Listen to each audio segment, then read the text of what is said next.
নমস্কাৰ আপোনালোক সকলোকে পুনৰবাৰ আপোন চৰ্চৰ অন্য এটা ভিডিঅ'লৈ স্বাগতম জনাইছোঁ। এতিয়াৰে পৰা আপোনালোকে কিবা এটা কৰাৰ আগত 10 বাৰ ভাবিব। যি কামেই নহওক, সেয়া ভাল কামেই হওক বা সেয়া বেয়া কামেই হওক, যিকোনো কাম কৰাৰ আগত কিন্তু আপোনালোকে 10 বাৰ ভাবিব, নহ'লে আপোনালোকৰে যে প্ৰব্লেম হ'ব তেনেকুৱা নহয়, আপোনালোকৰ লগতে আপোনালোকৰ ফেমিলি, আপোনালোকৰ সন্তান পৰ্যন্ত সমস্যা হ'ব পাৰে, প্ৰব্লেম হ'ব পাৰে। আমাৰ অসমৰ মুখ্যমন্ত্ৰী ডক্টৰ হিমন্ত বিশ্ব শৰ্মাদেৱে এটা নতুন নিয়ম জাৰি কৰি দিছে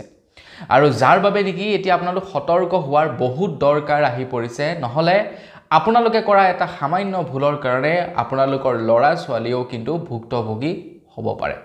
তো সেই নতুন নিয়মটোনো কি, সেই সম্পৰ্কে আজিৰ এই ভিডিঅ'টোত মই আপোনালোকক জনাম। নতুন নিয়মটোৰ সম্পৰ্কে জানিব বিচাৰিলে ভিডিঅ'টো প্ৰথমৰ পৰা শেষলৈকে চাই থাকিব। তো মই শ্ৰীপাঞ্জি গগৈ, আপোনালোকে চাই আছে আপোন চৰ্চ। আহক আৰম্ভ কৰোঁ আজিৰ ভিডিঅ'। আমি কেতিয়াবা এনেকুৱা কিছুমান কাম কৰি দিওঁ, যিবিলাক কাম কৰাৰ আগত আমি ভালকৈ ভাবি নাচাওঁ যে এই কামটোৱে ভৱিষ্যতলৈ গৈ আমাক সমস্যাৰ সৃষ্টি কৰিব পাৰে নেকি। তেনেকুৱা বহুত কাম আছে, যিবিলাক কাম হয়তো আপোনালোকেও কৰি দিয়ে বা আমিও কৰোঁ, যিবিলাকৰ বাবে হয়তো ভৱিষ্যতে প্ৰব্লেম হ'ব পাৰে বুলি আমি ভাবি নাচাওঁ। কিন্তু এতিয়া আমি ভাবিব লাগিব যে আমি যিটো কাম বৰ্তমান সময়ত কৰিছোঁ, সেই কামটোৱে ভৱিষ্যতলৈ গৈ আমাৰ ওপৰত বা আমাৰ ফেমিলিৰ ওপৰত বা আমাৰ ল'ৰা ছোৱালীৰ ওপৰত কিবা প্ৰব্লেম ক্ৰিয়েট কৰিব পাৰে নেকি, সেই বস্তুবিলাক আমি এতিয়াৰে পৰা ভাবি চাব লাগিব। কিয়নো অসম চৰকাৰৰ ফালৰ পৰা তথা মুখ্যমন্ত্ৰী হিমন্ত বিশ্ব শৰ্মাদেৱৰ তৰফৰ পৰা যোৱাকালি মন্ত্ৰী হিমন্ত বিশ্ব শৰ্মাদেৱৰ কেবিনেটে এটা গুৰুত্বপূৰ্ণ সিদ্ধান্ত লৈছে আৰু সেই সিদ্ধান্ত মৰ্মে আপোনালোকে যিকোনো কাম কৰাৰ আগত এতিয়া অকণমান ভাবি চিন্তিহে কামটো কৰিব, নহ'লে কিন্তু আপোনালোকৰ লগতে আপোনালোকৰ ল'ৰা ছোৱালীৰো ভৱিষ্যতলৈ গৈ যথেষ্ট পৰিমাণৰ সমস্যা হ'ব পাৰে। ধৰি লওক আপোনালোকে কিবা এটা কাম কৰিলে আজিৰ ডেটত, সেয়া ভালেই হওক বা সেয়া বেয়াই হওক, কিন্তু সেই কামটোৱে ভৱিষ্যতলৈ গৈ কিন্তু আপোনালোকৰ ল'ৰা ছোৱালীৰ ওপৰত প্ৰব্লেম ক্ৰিয়েট কৰিব পাৰে। এতিয়া বেয়া কামবিলাক আমি কৰোঁতে হয়তো নেভাবোঁ যে এইটোৱে বেয়া হ'বগৈ নেকি ভৱিষ্যতলৈ গৈ, বা মানুহে ভাবি নাচায় দকৈ, যাৰ কাৰণে বেয়া কামবিলাক আমি কৰি দিয়া যায় বা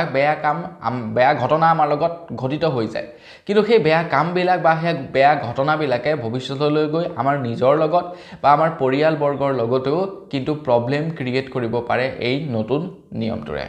তো সেই অসমৰ মুখ্যমন্ত্ৰী ডক্টৰ হিমন্ত বিশ্ব শৰ্মাদেৱে ঘোষণা কৰা সেই নতুন নিয়মটো হৈছে যে এতিয়াৰে পৰা কিন্তু আপোনালোকে যিকোনো কাম কৰাৰ আগত 10 বাৰ ভাবিব, নহ'লে কিন্তু আপোনালোকে কৰা কামটোৱে ভৱিষ্যতলৈ গৈ ল'ৰা ছোৱালীৰ কিবা প্ৰব্লেম ক্ৰিয়েট হ'ব পাৰে। কিয়নো এতিয়াৰে পৰা ল'ৰা ছোৱালীয়ে যদি চৰকাৰী চাকৰি পায়, তেনেহ'লে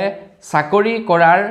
6 মাহৰ ভিতৰত, চাকৰিত জইন কৰাৰ 6 মাহৰ ভিতৰত ল'ৰা বা ছোৱালীটোৱে পুলিচ ভেৰিফিকেশ্যন চাৰ্টিফিকেট প্ৰদান কৰিব লাগিব। পুলিচ ভেৰিফিকেশ্যন চাৰ্টিফিকেট প্ৰদান কৰিব লাগিব চৰকাৰী চাকৰিত নিযুক্তি লাভ কৰিবৰ বাবেও। মানে 6 মাহৰ ভিতৰত পুলিচ ভেৰিফিকেশ্যন চাৰ্টিফিকেট প্ৰদান কৰিব লাগিব। এতিয়া পুলিচ ভেৰিফিকেশ্যন চাৰ্টিফিকেট কিয় উলিওৱা হয় বা পুলিচ ভেৰিফিকেশ্যন চাৰ্টিফিকেট আমাক কিয় দৰকাৰ হয়, সেই সম্পৰ্কে আপোনালোকক মই বুজাই নকলেও হ'ব। মানে চৰকাৰে এইটো জানিব বিচাৰিছে যে যিজন ব্যক্তিক আমি চাকৰিত নিয়োজিত কৰিছোঁ, সেই ব্যক্তিজন কিবা মানে আগতে ক্ৰাইমৰ সৈতে জড়িত আছিল নেকি, তেখেতৰ বিৰুদ্ধে কিবা গোচৰ আছিল নেকি, এই সকলোবিলাক তথ্য জানিহে এতিয়াৰে পৰা কোনো এজন ব্যক্তিক চাকৰিত অন্তৰ্ভুক্ত কৰোৱাব অসম চৰকাৰে। ধৰি লওক আপোনালোকে কিবা এটা ভুল কাম কৰিলে, যিটো ভুলৰ বাবে আপোনাৰ ল'ৰাটো বা আপোনাৰ ছোৱালীজনী সেই ভুলটোত হাঙুৰ খাই পৰিলে আৰু ল'ৰা বা ছোৱালীজনীৰ বিৰুদ্ধে হয়তো কিবা অভিযোগ থাকি যাব পাৰে আৰু সেই অভিযোগ হয়তো নিষ্পত্তি হ'ব পাৰে, কিন্তু নিষ্পত্তি হ'লেও কিন্তু সেই অভিযোগটো থাকি গ'ল আপোনাৰ ল'ৰাটো বা আপোনাৰ ছোৱালীজনীৰ ওপৰত। আৰু যেতিয়া আপুনি পুলিচ ভেৰিফিকেশ্যন উলিয়াবলৈ যাব, সেই পুলিচ ভেৰিফিকেশ্যন ৰিপৰ্টত সেই কথাটো কিন্তু উল্লেখ থাকিব। আৰু যদি উল্লেখ থাকে, তেতিয়া ল'ৰা ছোৱালীয়ে চৰকাৰী চাকৰি পালেও তেখেতৰ যথেষ্ট পৰিমাণৰ অসুবিধা হ'ব চাকৰি লাভ কৰিবৰ কাৰণে। চৰকাৰী চাকৰি, ব্যক্তিগত খণ্ডৰ চাকৰিবিলাকতো পুলিচ ভেৰিফিকেশ্যন প্ৰায়বিলাকতে বিচাৰে, কিন্তু এতিয়া চৰকাৰী চাকৰিবিলাকতো পুলিচ ভেৰিফিকেশ্যনৰ দৰকাৰ হ'ব বুলি জনাইছে। গতিকে যিকোনো এটা কাম কৰোঁতে বৰ্তমান সময়ত থকা জোচ বা বৰ্তমানৰ এনাৰ্জিত লাগি যিকোনো কাম কৰি নিদিব। সেই কামটোৰ ফলত যদি আপোনাৰ কেৰিয়াৰত কিবাকৈ দাগ লাগিবলৈ হয় গোটেই লাইফটো আপোনালোকে পস্তাই থাকিব লাগিব সেয়া ভাল কামেই হওক বা সেয়া বেয়া কামেই হওক সেই কামটোৰ ফলাফল কি হ'ব পাৰে সেই বস্তুবিলাক আপোনালোকে এবাৰ চালি জাৰি চাব নহলে কিন্তু সেই কামটোৱে বৰ্তমানে যেটো কাম কৰিব সেই বৰ্তমানত কৰা কামটোৱে ইন ফিউচাৰত গৈ আপোনালোকৰ প্ৰবলেম ক্ৰিয়েট কৰিব পাৰে আৰু এইটো এটা নতুন নিয়ম ৰূপে বান্ধি দিছে আমাৰ অসমত আৰু এই নিয়মটো আমাৰ অসমৰ যিমানবিলাক চৰকাৰী চাকৰিয়াল অনাগত সময়ত জয়েন হ'ব সকলোৰে ক্ষেত্ৰত প্ৰযোজ্য হ'ব গতিকে যিকোনো এটা কাম কৰোতে বৰ্তমান ডেকা হৈ আছে এনাৰ্জি আছে আপোনালোকৰ মানে জোশ আছে আৰু সেই জোশ আৰু এনাৰ্জিত লাগি যিকোনো কাম নকৰিব আৰু এইবিলাক বিশেষকৈ সেই ধৰি লওক আপুনি কৰবাত প্ৰতিবাদ কৰিবলৈ গৈছে কাৰোবাৰ বিৰুদ্ধে কিবা এটা ধৰি লওক কৰিছে মেলিছে তো এইবিলাকৰ ডিটেইলছ বিলাক চৰকাৰৰ ওচৰত থাকি যাব পুলিচৰ ওচৰত থাকি যাব ইন ফিউচাৰ আপুনি যেতিয়া চাকৰি বাকৰি ক্ষেত্ৰত এপ্লাই কৰিবলৈ যাব এইবিলাক খুচৰা হ'ব আৰু তেতিয়া আপুনি চাকৰিও নাপাব কিন্তু এইখাৰ কথা মনত ৰাখিব গতিকে বৰ্তমান এনাৰ্জি আৰু জোশত লাগি যিকোনো কাম কৰাৰ আগত 10 বাৰ ভাবিব